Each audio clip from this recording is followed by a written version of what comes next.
Bonsoir à toutes, bonsoir à tous. Alors ça y est, cette fois c'est l'été, même si ça y ressemblait déjà, mais on y est vraiment. LCR, le courrier recommandé, va se reposer jusqu'au fin août. Mais d'ici là, on va vous proposer le meilleur du meilleur de la crème, le best-of, comme on dit. On va commencer tout de suite avec les invités cinéma qu'on a eu durant toute cette année. Vous allez voir, c'était assez passionnant, voire étonnant d'ailleurs.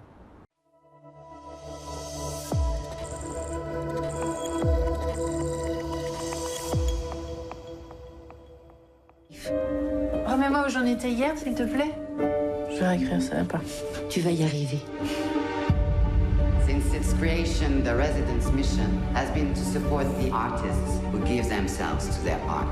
Vous en êtes où dans votre écriture? Tu n'as pas l'air satisfaite. Tu peux lire ce que j'ai écrit? Ce soir, Lucas sera mort. Il va mourir le jour de son anniversaire. Et le avec la voix de Lucas. Ce soir, je serai mort. Je vais mourir le jour de mon anniversaire. Shouldn't share your personal life with your AI. Continue, maman. Continue d'écrire. Reprends ta voix, s'il te plaît. Bien sûr, pardon. C'est la dernière fois que tu as vu Lucas? Pourquoi tu veux savoir ça? He wants to be your friend, to get to know you inside out. Je perçois de l'hostilité envers moi. Si tu as des inquiétudes, Tu veux dire que j'ai des inquiétudes? ton silence. À l'extérieur de cette résidence, l'environnement, il y a une crise sanitaire qui ressemble un peu à ce qu'on a, nous, on a vécu. Et finalement, la menace n'est pas peut-être là où on l'attend. Ouais. Ça, faut voir le film. Voilà, exactement. C'est ça qui est compliqué, on ne va pas trop dévoiler. Mais il y a la crise sanitaire, effectivement, qui est là, qui ressemble effectivement à ce qu'on a vu. On voit les masques et tout ça, les contrôles. Il y a la canicule aussi. Enfin, je veux dire, ça ne va pas trop bien là sur la Terre pour l'instant. C'est le reflet tout simplement de ce qu'on vit, franchement, de ce qu'on traverse avec des températures cet été. Je ne sais pas ce qui a été le cas en Belgique, mais en tout cas en France. Aussi, le mois de juin, je crois, a été assez caniculaire. Enfin, on voit bien qu'il y a quelque chose qui est en train de se dérégler dans notre société. Les méga-feux, etc. Exactement, à la fois d'un point de vue climatique, et donc ce que je trouvais intéressant, c'était de ce dérèglement, de le voir aussi au niveau technologique. Alors la technologie, c'est quelque chose, parce qu'on voit que l'IA est partout, on a l'impression qu'elle prend un peu le contrôle. C'est quelque chose qui vous angoisse, vous? Oui, si vous voulez, j'espère que le film n'est pas binaire et ne se présente pas comme un film technophobe. Je pense que la technologie et l'intelligence artificielle, et on le voit dans le film, Dalloway, l'assistante virtuelle du personnage principal, l'aide au départ. Elle est bienveillante quand même. Elle est hyper bienveillante, et même le personnage trouve en Dalloway une oreille beaucoup plus complice, c'est presque une amie pour elle, beaucoup plus que son ex-mari ou sa fille. Mais c'est flippant ça quand même, je veux dire. Oui, mais quelque part elle l'aide, et même elle l'aide dans son travail. Mais très vite, c'est là où c'est là la bascule, c'est que très vite, l'IA semble être de plus en plus intrusive et semble rentrer en fait dans l'intimité du personnage. Vous avez entendu les histoires de suicides, il y en a eu récemment. Tout à fait. Il y en aura sans doute encore malheureusement. Voilà, là on n'est plus dans la fiction malheureusement. Oui, et ce que je trouve de fascinant quand on parle de technologie, finalement, c'est de parler de l'intimité, c'est de parler de nous, de ce qui nous constitue, de parler de notre fragilité à nous en tant qu'être humain. Et c'était parler de la technologie, parler de l'intelligence artificielle. Certes, on parle de la place de l'IA dans, par exemple, la création artistique. C'est une des thématiques du film. Mais c'est avant tout de parler de notre fragilité à nous. Et c'est ça qui m'intéressait, de revenir, en fait, à de l'humain, paradoxalement.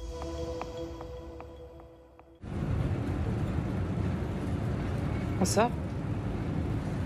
On sort.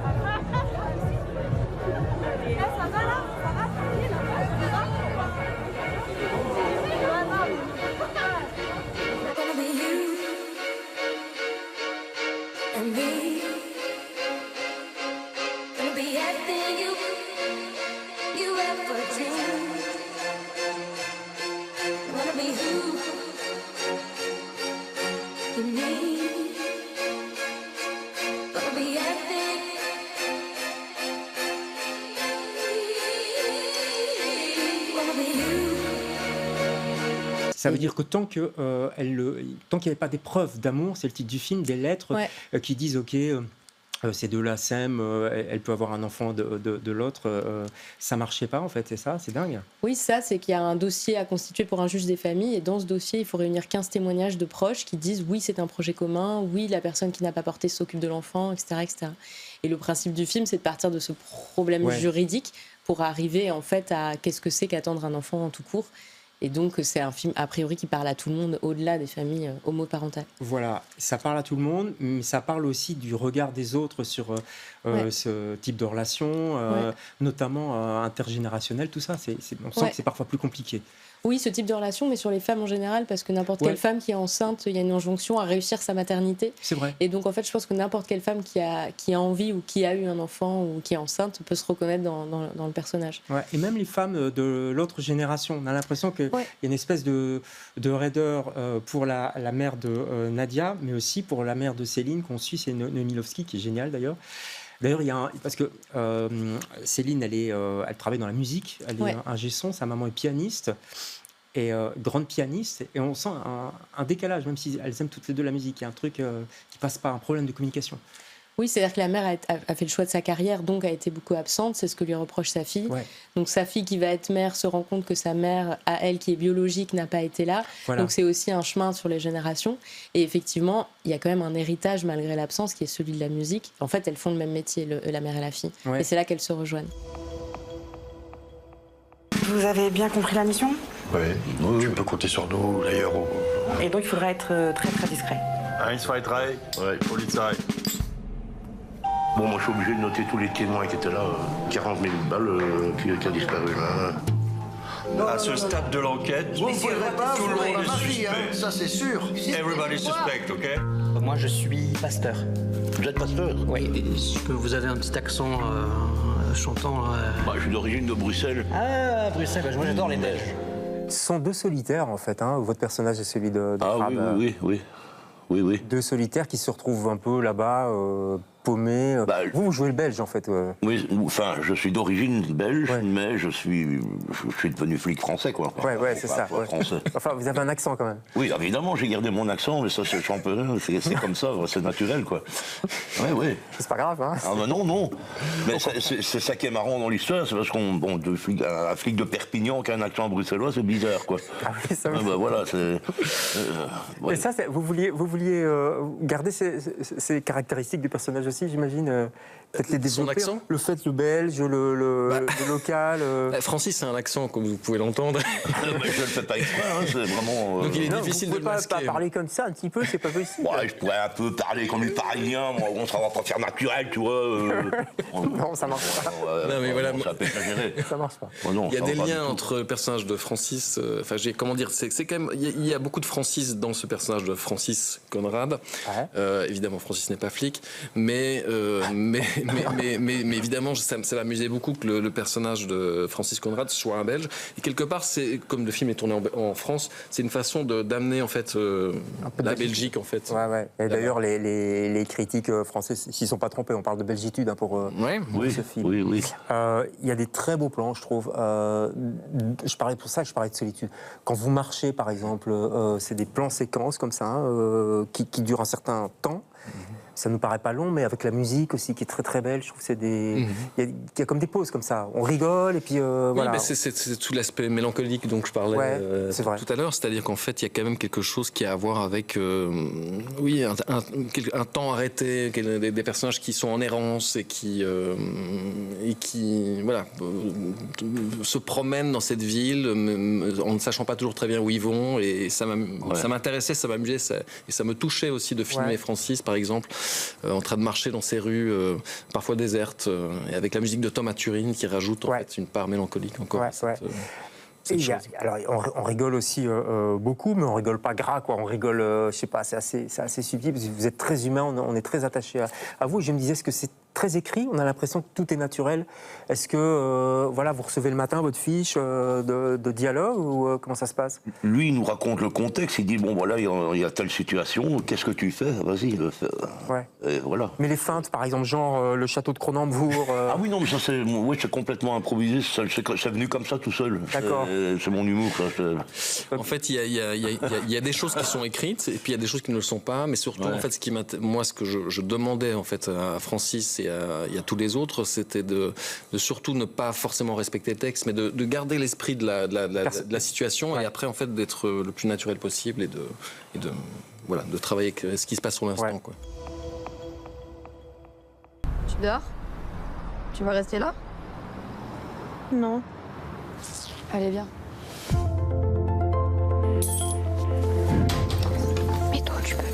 t'appelles comment? Héloïse. C'est un prénom d'humain, ça? C'est un prénom de tortue, genre on m'appelle... T'es une tortue. T'es en fugue. Quelqu'un te cherche. Je suis en foyer, il y en a tout le temps des fugues. Hein. Il y a juste quelques règles. Tu me mens pas. C'est clair? Ok. Vous faites quoi dans la vie? Elle bosse en boîte de nuit. Tu veux venir? Salut les garçons. Alors nous on est masseuses, mais pure masseuse. Et toi, tu masses aussi? Elle apprend. Tu leur fais croire 3 secondes qu'il y a moyen entre vous et tu prends ton bif. C'est à cause de vos foyers de merde qu'on en est là. Je peux parler à ma patiente. Ouais, mais cette patiente-là, c'est nous. Elle, c'est nous, nous, c'est elle. Donc vous parlez à nous 4 en fait. C'est pour ça qu'on est là. C'est nous la vraie famille.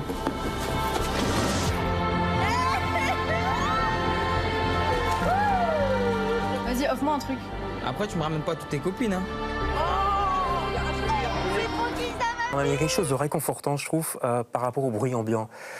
On va pas se cacher, hein, on va pas se mentir, c'est l'horreur hein, en ce moment, tout ce qui se passe autour. Et là, on est comme dans un nid, quoi, dans un cocon. C'est ça que vous allez vous nous montrer aussi quelque part, la violence du dehors et puis à l'intérieur. D'ailleurs, ça se passe au ciel, il faut appuyer sur le 5e. Ouais, ça se passe dans un cocon dans le ciel, effectivement, une espèce de refuge au dernier étage d'un immeuble qu'elles se sont créées.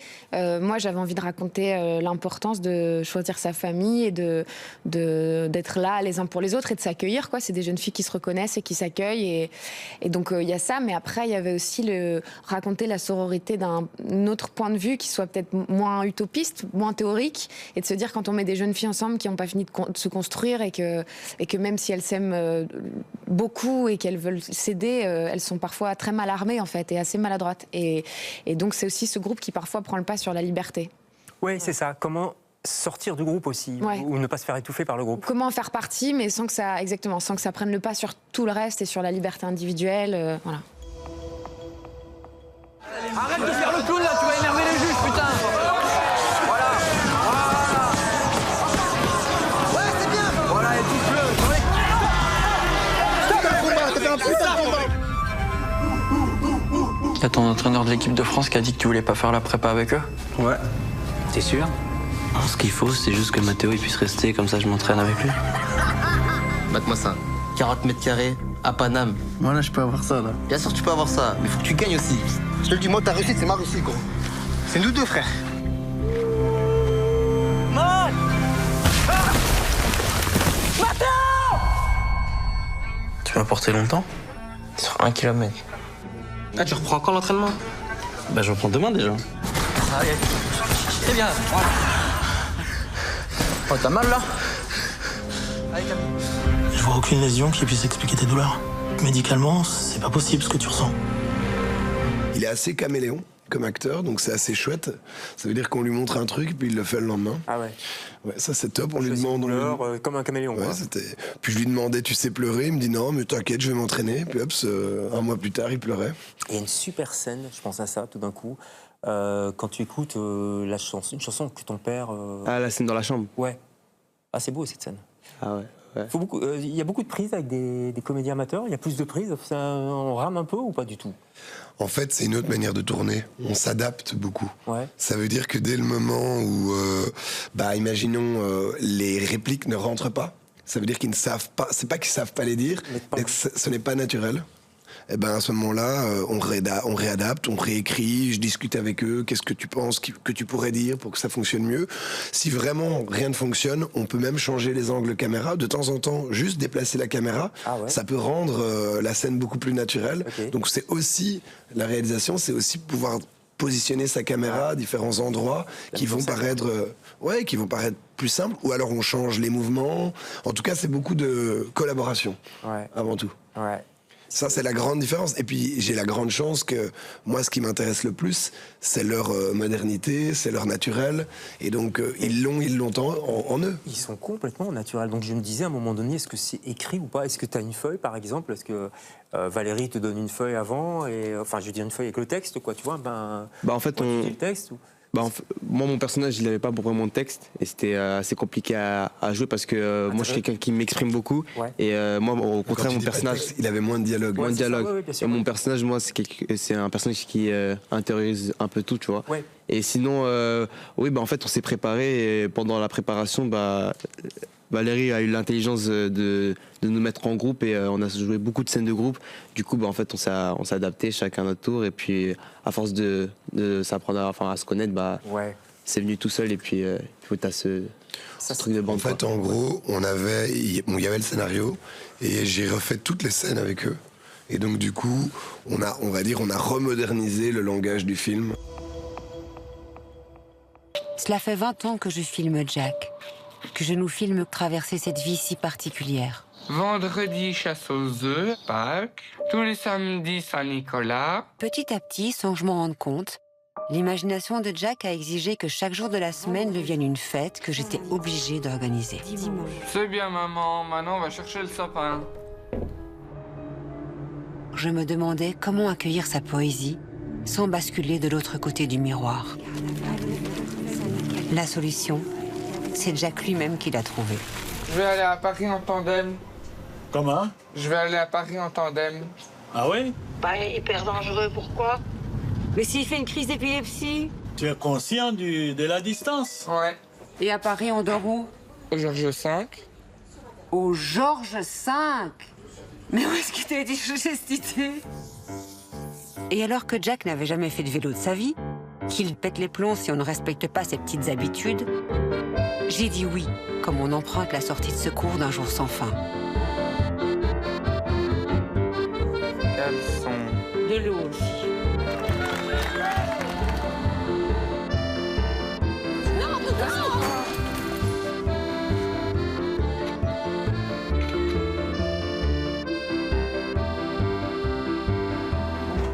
Quand il me propose d'aller à Paris en cuistax pour aller dormir au Georges V, je dis ok, ça va être une aventure complètement dingue, mais on va le faire. Oui, Sarah Moon, excusez-moi, mais aller à Paris, déjà faire du cuistax à Coxide, c'est déjà mal au mollet. Électrique, quand même. Oui, bien sûr, mais enfin quand même, quoi. Ça monte, ça descend, on le voit bien dans le film. Et puis le Georges V, ça coûte quand même. Mais alors, non seulement ça monte, ça descend, le cuistax faisait 1 mètre de large, donc on a eu un ami qui est allé faire le repérage en quelques jours pour voir si le cuistax passait partout. Ah oui. Donc c'est pas que des pistes cyclables en fait. Non, c'est des pistes cyclables, mais bon, il y a parfois des barrières, donc ça passe pas. Et puis il fallait gérer les médicaments de Jack, ses livres, le soleil, les vêtements. Et donc ma maman m'a suivi en camionnette, ma maman qui est aussi la productrice du film, absolument. Et y dormir au Georges V. Me demandez pas comment Jack connaît le Georges V, je n'en sais rien. Mais il n'est pas du tout baigné dans une culture où on va dans les 5 hôtels, dans les 5 étoiles. Ouais. Mais en tout cas, il voulait. Vous en parliez pas à la maison du Georges V, tout ça, non. 2800 € la nuit, David. 2800, ouais. Oui, c'est 2 fois mon statut d'artiste. Nino Paradis. Les gens me demandent toujours si c'est mon vrai nom. Comme si ce nom collait pas vraiment à ma gueule. L'allée. Toi et moi, ça a été comme un coup de foudre.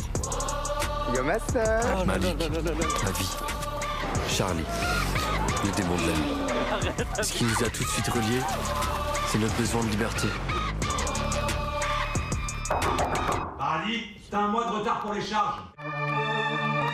J'ai fait à peu près 1000 tafs, toujours les mêmes daubes. L'inventaire doit être fini ce soir. Vous avez 12 heures pour tout checker. Pourquoi je suis là au milieu des pires galériens prêts à crever pour un SMIC?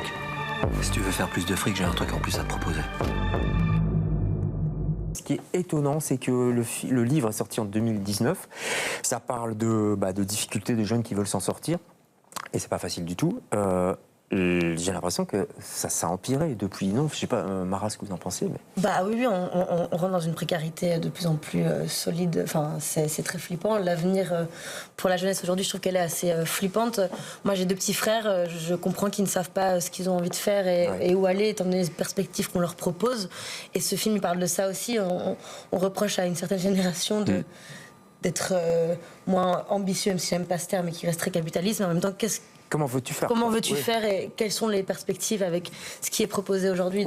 Et puis le consumérisme aussi, Oscar, qui est partout. On nous pousse de plus en plus à consommer alors qu'on a de moins en moins de moyens aussi. Enfin, il y a un truc un peu... Bien sûr. Après, je ne sais pas si ça a toujours été le cas, mais je pense que là dans ces moments-là, en tout cas, à l'heure actuelle, c'est fort présent. Le capitalisme est Oui. Puis quand tu disais c'est de pire en pire, il y a des gens qui sont des générations au-dessus des personnages qui me disent mais ce film, en fait, on s'y retrouve nous aussi complètement parce que c'est juste que les curseurs ont été poussés, mais en fait c'est des choses qu'on connaît. Donc oui, c'est un film qui parle de jeunesse, mais en fait la précarité malheureusement aujourd'hui elle concerne énormément de gens et elle s'arrête pas à la jeunesse. Et non, pas que les jeunes, ouais. Surtout ce qui est important, madame, c'est vraiment essayer de ne pas montrer que vous hésitez. Soyez bien convaincue, convaincante de tout ce que vous dites. Pensez à ce que vous allez dire. Maman, je crois que papa il va s'asseoir ici. Non, mon cœur, il ne va pas s'asseoir ici. On a demandé pour qu'il soit assis ailleurs. Ok? C'est madame la juge qui peut prendre des mesures concernant les enfants. À quoi elle peut me les enlever? Je vais commencer par un résumé succinct de ce qu'ennuient les enfants. Lorsque je demande à Étienne s'il peut décrire ces images, il reste très évasif. Madame Piron alimente chez les enfants cette volonté de rompre complètement la relation avec leur papa. Moi, je comprends pas. Et je suis très inquiet pour les enfants. Je comprends pas ce qu'on me reproche, en fait. Ils sont où? On les a installés dans une autre salle. Vous inquiétez pas, c'est la procédure. Je veux voir mes enfants. Je veux voir Étienne. Je pensais que j'allais être soutenue. En déclarant les faits, j'allais être encadrée, soutenue, protégée, accompagnée par la justice, par mes proches. La plupart des gens préfèrent penser que ce que mes enfants ou moi nous disons est faux, que nous mentons, plutôt que de croire en ce que nous avons vécu. On vous croit. Il est subtil ce titre en fait, parce que ça peut vouloir dire plein de choses en fait. On vous croit. Ça veut dire est-ce qu'on vous croit, mais est-ce qu'on croit aussi en la justice? Il y a de ça derrière. Oui, tout à fait. Et je pense ces questions-là que ça charrie, en tout cas que ça soulève. Alors c'est presque, je trouve parfois on a l'impression que c'est presque ironique en fait. C'est vrai. Ouais, c'est ça, on vous croit. Oui, cause toujours quoi. Ouais. Alors que pourtant il est vraiment question de ça et c'est vraiment parce que ça fait partie de la deuxième violence qui est faite aux victimes. C'est justement l'incrédulité, le fait que leurs paroles soient remises en cause. C'est une deuxième agression, quoi. Mais quel film, Myriam! Waouh, c'est un film oppressant, c'est un huis clos. Où, globalement, il y a 2-3 endroits. C'est tout blanc. Je ne sais pas, c'est une volonté de peut-être pour mettre les personnages en avant. Alors, il faut savoir que c'est un film qui a bénéficié de l'aide la commission légère. Ah oui, d'accord. Okay. Oui, voilà. Donc moins de moyens, c'est ce que vous voulez dire. Exactement, donc c'est une très petite enveloppe. Et donc là où Arnaud Dufay et Charlotte de Villers ont été très très intelligents, c'est qu'ils ont vraiment dès le départ pensé le film avec extrêmement peu de moyens. Ouais, je comprends. Comme au théâtre, quand on met quasi rien. Exactement, sur la scène, c'est des principe, tapes noires, voilà, c'est ça, exactement. Et ça changerait en propos, au contraire, ça le renforce. Alors voilà, il y a en plus, exactement, il y a ce fait-là aussi, je crois qu'il y a une démarche de leur part, vraiment un désir de mettre en avant l'humain et ce qui se passe entre ces humains-là et de quoi il est question, sans aucune distraction, sans rien d'autre, etc. Moi, je m'appelle Lucie. Je travaille ici dans cet hôpital. Est-ce que ma maman, elle peut rester avec moi pour dormir? La juge a accepté de vous laisser venir 2 fois par jour pour lui donner à manger. Ce que vous lui donnez, ça comble pas les besoins d'un enfant de 4 ans. Il a des carences, il a un retard de croissance. L'urgence, c'est que le gamin reprenne du poids et s'en sorte son séquelles. Sans sa mère, ça marche pas.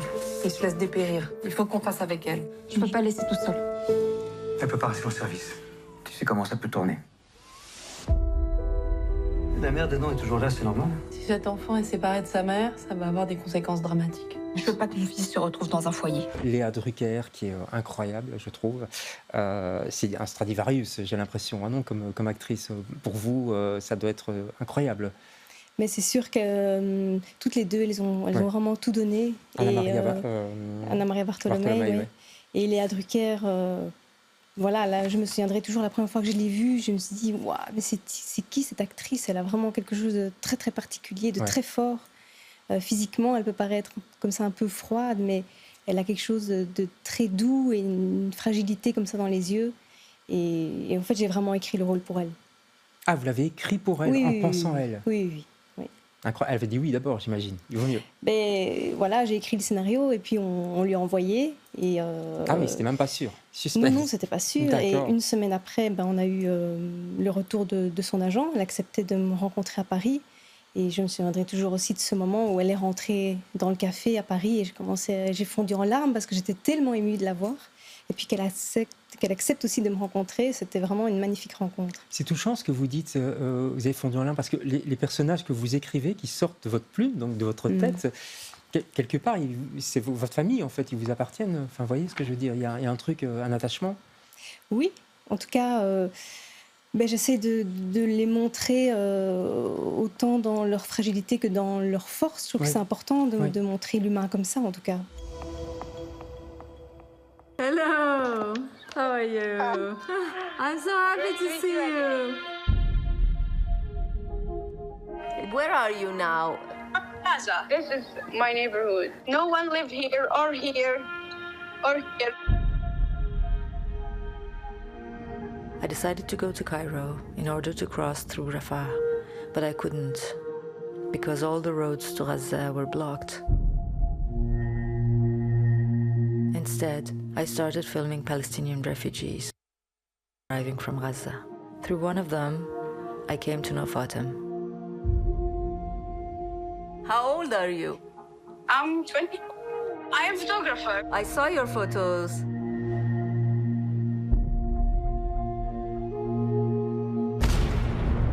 Here, you can die bombing or fear, starvation. Each of our conversations could be the last one. So every time we connect and I can see her face, it feels like a miracle. Now, my biggest dream to have one chicken and one chocolate. If you are here in my bush, you will hear the sound of airplanes. Every second you walk on the street, you put your hole on your hands and walk.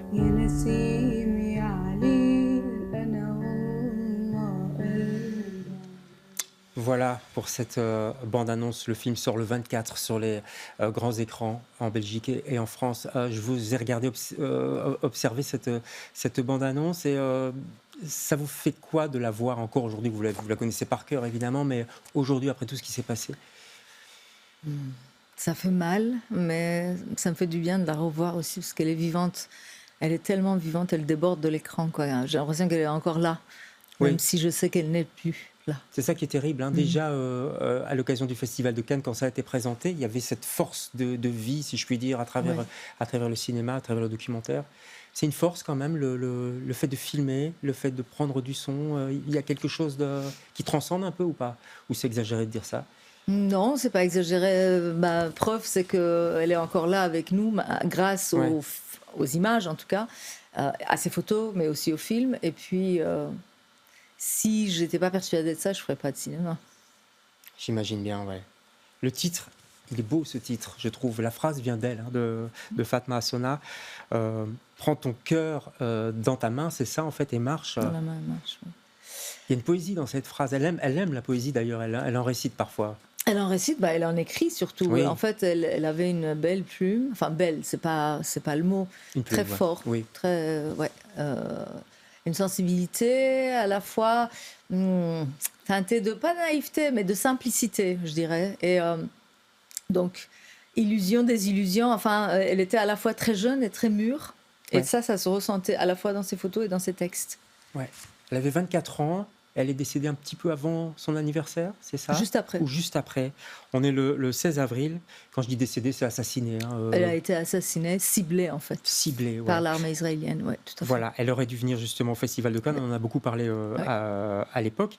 Est-ce que, tout le monde vous a posé cette question, mais est-ce que c'est la sortie du film qui a précipité cette cible ou pas? Non, on n'en sait rien, on ne le saura jamais. On le saura le jour où l'armée israélienne va ouvrir peut-être ses archives, je ne sais pas.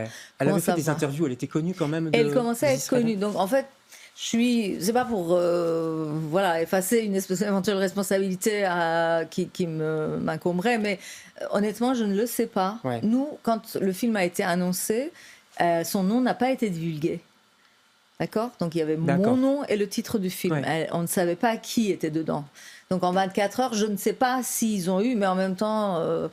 ils sont tellement bien informés que c'est possible. Mais elle avait aussi fait des interviews, effectivement, où elle parlait de sa façon de documenter le génocide de façon très véhémente. Ouais. Peut-être que c'est lié... En tout cas, écoutez, Israël, on n'est pas loin de 300 maintenant. Hein. On a dépassé les 250, 270 même, journalistes éliminés par l'armée israélienne. Donc, je pense que c'est tout à fait le modus operandi.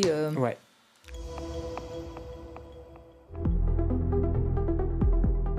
Tu m'entends ? Ouais, je t'entends, ouais. Il va falloir que je sois un peu stratégique. Sinon, je vais me retrouver au milieu de l'océan et on aura un gros problème.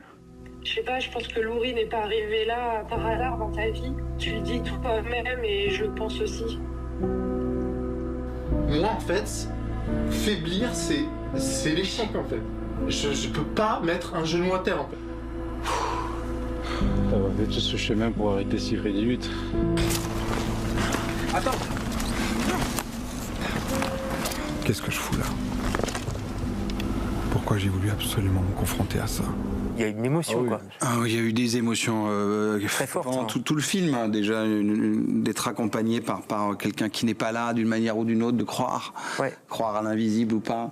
Que vous ne nommez jamais, d'ailleurs. C'est pour rendre plus universel ou Oui, c'était une volonté de ne pas mettre de visage ni de nom, parce que d'une part, c'est mon histoire, mais j'avais envie de parler au plus grand nombre, et puis aussi de protéger la famille, protéger ceux qui ont encore qui sont encore dans un deuil, qui n'ont pas la même vitesse que moi. Et puis donner, c'était une vraie envie de faire une espèce de conte philosophique aussi, un trajet initiatique à travers le film. Et donc on traverse aussi tout ce que moi je traverse réellement, et j'ai essayé de donner corps et que ce soit organique à travers le film. Ouais. Et il y a même des choses presque didactiques, je trouve. On apprend plein de choses, l'histoire du GPS, l'histoire des ours, je sais pas, le fait que par exemple quand on est là-bas, le corps bouffe plein d'énergie, donc il faut pas, il faut manger beaucoup de calories, enfin, il faut prendre des calories, etc. Enfin. Mais je pense que c'est important d'apporter aussi un regard sur le côté technique, même si c'était pas la volonté de Jérémy de rentrer trop dans le côté sportif, dans le côté technique, mais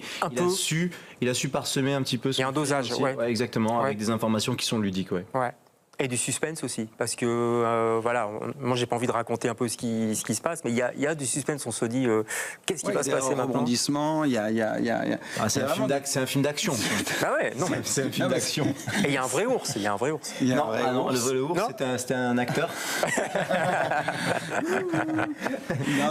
Non, il y a des rebondissements. Avec Lia maintenant. Parce que Louri suivre Louri, c'est un peu votre faute, si je puis me permettre. Alors c'est pas une faute, c'est quand même, moi je m'en suis suivi au script. On m'a donné un script au départ, donc je m'en suis tenu à ça. Et d'ailleurs, encore une fois, très bien écrit, Jérémy, bravo. Merci, c'est scénario. J'ai écrit grâce à la vie.